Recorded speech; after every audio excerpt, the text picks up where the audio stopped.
YouTube.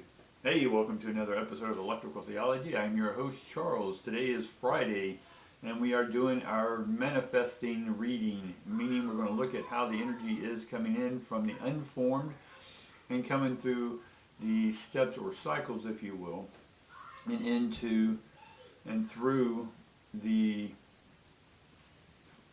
electrical realm, the chemical realms, and then finally into our realm, this earth-based realm, right? So if you're new to the channel, definitely like, subscribe. We also do extended readings if you want to be part of that group, as I'll give a nice in-depth reading, and then if you want a further detailed reading, and that's going to be the extended, I'll have a link below in that notification or in the description box, and then just click on that. It'll take you to another site, and then you have an option. I do have some of the past extended readings from other days, so if you go back and watch some of the other videos from this week and last week, I have extended videos. I'll have them up for a period of time, and then I'll take them down, right? The idea is that I want you to invest in yourself, and the best way to invest in yourself is invest in others, right? So I'm calling out to you and saying, hey guys, I'm getting this channel started. I know everything takes time, but I'm dedicated to doing this every day, or at least Monday through Friday. Right? And I have extended stuff that I'm also doing in different classes I'll be doing online. So I'm going to ask for your support to help me get this up and running, all right? And the best way we can do that is through the likes, subscription, hug that notification bell, and share, and you know all that good stuff, guys. But anyway, let's get on with this. So today's reading is we want to see how energy is coming in. Reading is just being able to interpret energy, right? Man, some people who watch birds for a living or listen to birds for a living, they can identify the chirp and what bird that goes to, right? They may not know what the bird's saying necessarily, even though in the ancient times there was what they called bird language and people had the ability to understand birds. But in today's times, not many people can interpret the birds and what it wants, or animals for that amount. So giving the ability to interpret vibrations and put them into a Rolodex of vocabulary that we've acquired over our lifetime, we can then hone in on the frequency of what it is we're reading or feeling, right? This should be more of a feeling reading as opposed to a reading eyes reading, even though we're looking with our eyes. So sometimes we look with our eyes, but we don't really see. Right, so we have to go into the esoteric, which is the internal ears, the internal eyes, the third eye, whatever you want to call this. Right, we need to go within, and that's where we interpret. That's where the energy is felt, and then goes through its cycles of interpretation, and then we then apply it to words the best we can. There's no perfect or imperfect to this. All we're doing is just figuring out which words feel best. Much like when a few years back, they were able to help kids identify what emotion they were feeling, because it's hard for children to feel what they're feeling or put it into words because they don't have the vocabulary yet. And so they'd have a little sign, right, of, and I've seen different ones, but you know, little smiley faces, a frown, an angry, a red face one. They have all these faces, and they'd ask the child, which one do you feel like? And the child would pick it out. So they were able to interpret that feeling without words. That makes sense? And so they created a formula, if you will, a form, to help them interpret the vibrations of that child's angst or whatever their, tight fists. These all have things. So just like we can read people off of their body language, we can also read energies. It's all the same energy. It's just being magnified different ways. Anyway, that's sort of a boring lesson, but I was doing a reading for myself today. And I always sort of put in the collective energy because I'm part of the collective. Not the collective unconscious, but the collective conscious. We individuated from the collective unconscious, and we're here doing our work and with our unique vibration. So what it is, I thought this would be a good one because a lot of us, right, I'm going to include myself here, have been feeling stuck and not heard, right? There's been silence from above, if you will, or even my internal silence, right? There's nothing. And a lot of times we get uncomfortable when someone gives us the cold shoulder, or that's how we interpret it. Again, that is a misinterpretation. what we're feeling is just silence, is being with silence. How comfortable are you with silence, right? If you expect noise, if you will, and you don't get it, what does your subconscious immediately go to? Fear, a childhood memory of that your parents didn't hear you, or the coworker didn't hear you, or the boss didn't hear you, right? But really, ultimately, is that you're not hearing yourself. Now, when we don't hear ourselves, how does that make us feel?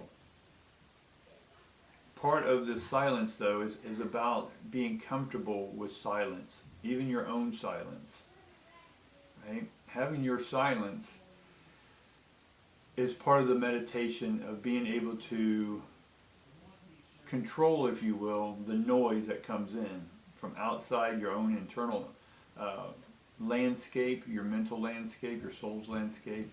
Now the soul is peaceful and quiet. That's the energy, that's the ocean. Right? The ocean is just consciousness undulating. Right? It's just going, it's just doing its thing. Right?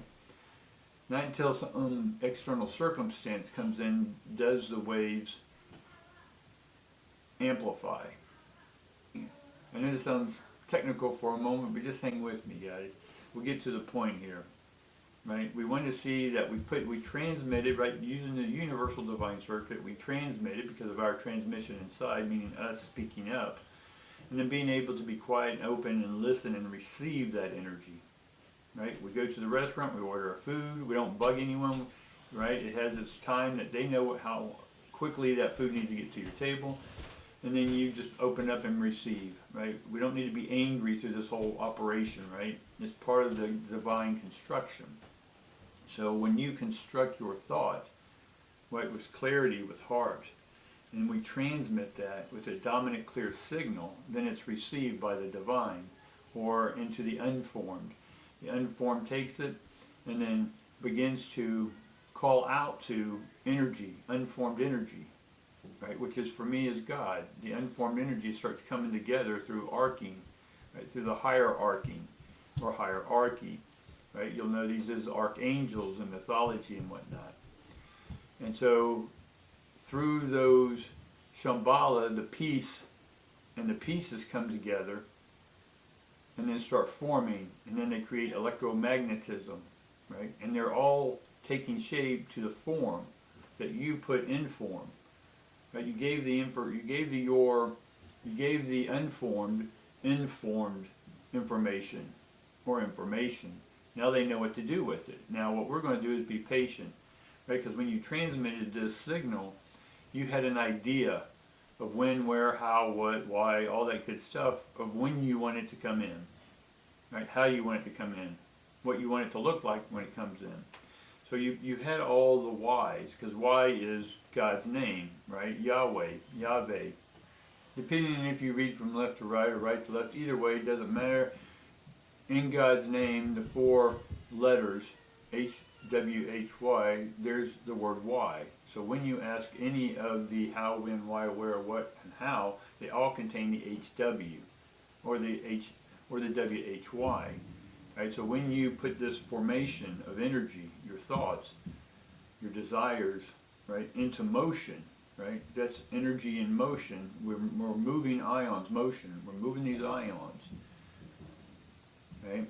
And then we're able then to be open to receiving how, when, why, what, where, all the aspects of God energy. And then we have to be ready for it. That makes sense? Being ready for it is, are you ready to have fully, emotionally, physically, spiritually, are you ready to have health, wealth, and love? Are you ready to have all that you are asking for? If you're asking for riches, are you ready? Are you educated? Have you done your work? Have you studied accounting? Do you know a good accountant that handles millionaires, billionaires, right? Do you have a good accountant lawyer? Do you have a good real estate attorney? Do you have all the professionals that go along with this, right? Or do it yourself, right? But are you ready and prepared to receive what it is you're asking for? Are you emotionally stable to have a new relationship? Are you motivated to get that new exercise routine going and sticking with it? Whatever this may be. So today's reading basically is that we're just going to line up 3 simple cards for now, and we'll add some later. But I went ahead and started doing this, and I thought, well, this is a great reading for everyone. So I always want to see how the energy's flowing. Is it stuck, restricted? If it is, we're going to throw some cards out and find out why it's restricted. Now I took the oracle cards out, and the first one I came up with was all tied up. Right? Now all tied up, it's reversed. Right? It's in the reversed order, so it's re-inverse. Right? So the reverse, right? It's reversing. Right? I versed it, and now it's re-inversing back to me, which means I'm not tied up anymore. Right? Whatever, if you had investments, they're not tied up anymore. If you've been putting things out there and it's been quiet, right, it's going to start making noise and coming through now, right? And the way it comes through is going to be however you chose it to come in. So having the clarity within, the trick, if you will, is to have full awareness and knowledge and feeling about what it is and how it is you're transmitting. Because when you're open and ready, right, you have to be ready to receive how it is you're transmitting it. Does that make sense? Right? If I want to be a race car driver, and I said, I want to be a race car driver, I want to be a race car driver, I just need a car. Right? Well, you can get old jalopy comes into your hands. Grandpa leaves you its old jalopy. Well, that's not a race car, but you can still race it. You see, there's not clarity there. Right? So then we need to sit with going, okay, we choose to have this style of car with this engine. Right? And do you have the knowledge to operate on that car, to work on that car? Right? So we get to the point here, guys, is that we're not tied up. The energy that's been tied up for so long, and you felt it, and I've been talking about it on this channel, that you feel like you're talked up and nothing's coming through, right? And that whole practice of us not hearing anything was to see how well you how well you've dealt with not hearing anything from the divine. Right? This was a great opportunity for you. Were you in fear? Were you frustrated? Me, I get frustrated, right? When I don't hear, because I expect to hear from them, and that's part of the expectation, which we don't have. We don't expect the ion. It's all part of the process. They're coming. You see what I'm saying? The food's coming. The divine manna's coming. All right? Look at it this way, is that I think it was Rumi, right? One of my favorite poets out there. I think it was this stuff, if I'm remembering. He said, the mother, the nursing mother, right, doesn't need to know the words. It's just always waiting for the cry of the baby. It's waiting for the cry of the baby, right? And so God is the nursing mother, if you will, waiting for our cry. That's its job right now. I know that sounds sort of, Rumi puts it a lot better. Look up Rumi.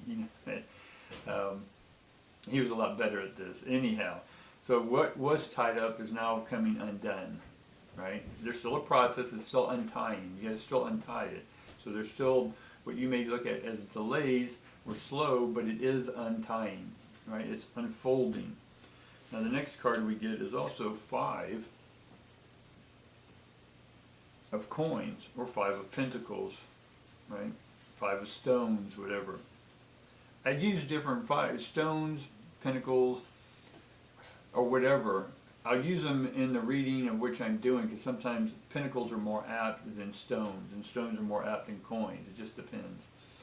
So when I see the dollar, or the dinero, or the dinar, right? This is upside down or reverse as well. And so the reverse is telling me that we're no longer risking, right? We all take risks. Going on a date's a risk. Driving to work's a risk. Everything's a risk in one sense, but we sort of balance it, right? We do our risk analysis. We do our cost-benefit analysis. We look at our risk, and so we're more apt to come out ahead than we are to come out not ahead. Much like the Wheel of Fortune. Most of the spins on the Wheel of Fortune are good, but there are some bankrupt and lose a turn in that, but the majority of it is that you're going to gain. So here, this card normally means destitute or without, it's reversed, which means if it ties in with the all tied up in reverse as well, the energy from the unformed is beginning to form or unfold now, because you've done your work, right? That was the silence. The silence is being with the silence, right? How did you deal? How did you fare with the silence in your head and your heart? Were you afraid? Did you feel alone? If it is, you got to work on this stuff. That's part of the untying and unfolding. And so what was, again, tied up is starting to come through, right? Not from a risky standpoint where you can lose everything, right? We always have a saying, don't risk more than you're willing to lose, right? Don't invest more than you're willing to lose, right? If you put your last dollars in, that's a high risk, right? We want to look at the cost-benefit analysis of what it is I'm transmitting, right? And so finally, so it's coming into Earth now, right? It's going from the unformed, the chemical realm where it's mixing all the fire, water, earth, and air together, and then it brings it into a form, much like electricity into a house, right? And so we finally get the 6.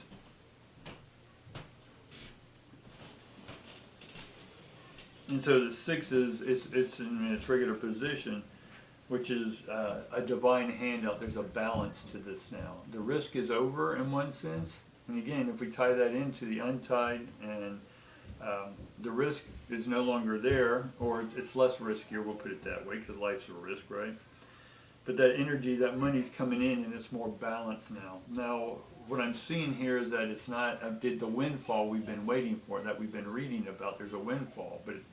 So basically what it is that, hey, the windfall's still working in the back of the scenes, the unformed process, which I call faith. I know it's working back there. I know the restaurant's fixing my food back there, right?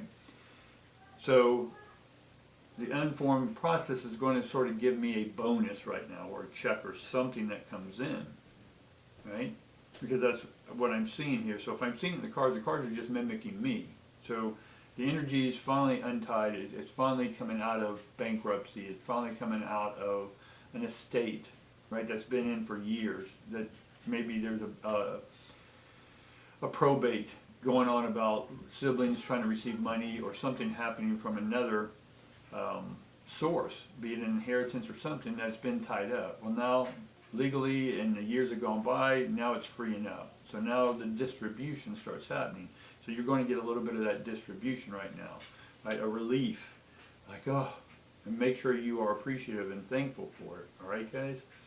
But that's definitely coming in. Now,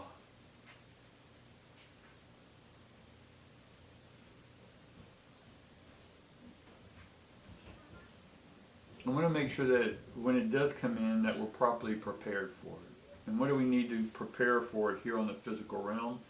So we're going to throw a couple other cards in here, guys.